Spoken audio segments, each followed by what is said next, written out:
Davis Construction of Portage, Divine Savior EMS, Duffy Grain, Farmers Implement, Farmers and Merchants, Union Bank, Greg Bulk Trucking, and Holes Farm Supply. A few in the long list of sponsors we'd like to thank here this afternoon.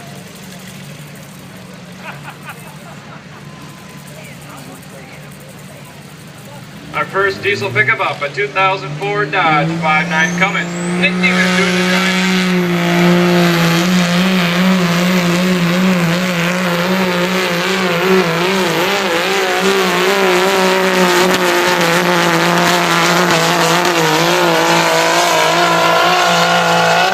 Hey Dodge fans, where you at? You gotta put it together for that run. That 5.9 Cummins working hard here this afternoon.